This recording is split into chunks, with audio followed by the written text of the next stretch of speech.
Hey guys, आज हम लोग बात करेंगे एसएससी में पूछे जाने वाले इम्पॉर्टेंट आइटम्स और फ्रेजेस।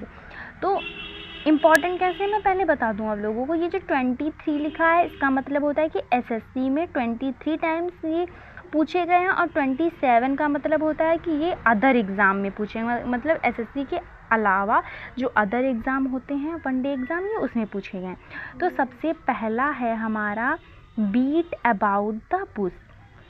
तो इसका जो इंग्लिश मीनिंग होता है to avoid talking about the main topic, और हिंदी में इसका मतलब होता है घुमा फिरा कर बात करना। तो एक इम्पॉर्टेंट बात यह है कि हिंदी जो है हमारे एग्ज़ाम में नहीं आएगी, तो हमें हिंदी केवल अपने दिमाग में रखनी है, और ये इंग्लिश का जो मीनिंग है हमें ये याद करना है।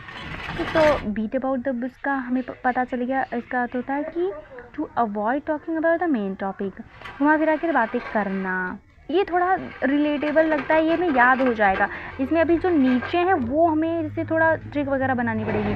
तो दूसरा है hit the nail on the head, to say और डू समथिंग एग्जैक्टली राइट, यानी कि सटीक जवाब देना, बिल्कुल सही होना।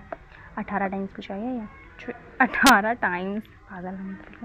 और फिर ये स्पिल द बीन्स। अरे देखो, स्पिल द बीन्स ये तो मतलब ऐसे ना, एक रील प्रियंका चोपड़ा की बहुत वायरल हुई थी, उसमें वो स्पिल द टी बोलती हैं। इसका मतलब होता है कि मतलब कुछ सीक्रेट शेयर करना। अब पता नहीं हम लोगों ने देखा या नहीं देखा। तो स्पिल द टी भी हो सकता है और बीन्स भी हो सकता है, दोनों का एक ही अर्थ हो सकता है। To tell a secret often by accident, मतलब गलती से कोई राज उगल देना। स्पिल डे का मतलब होता है, हाँ शायद उसका भी यही अर्थ होता है, मतलब कुछ ऐसा ही होता है भाव, मुझे एग्जैक्टली नहीं पता। सटीक जवाब देना, सॉरी, राज उगल देना। अब तो ये तो हिंदी आएगी नहीं, ये वाला ऐड करना। अब बाकी के मैं जो सारे हैं वो नेक्स्ट पार्ट में डाल दूँगी।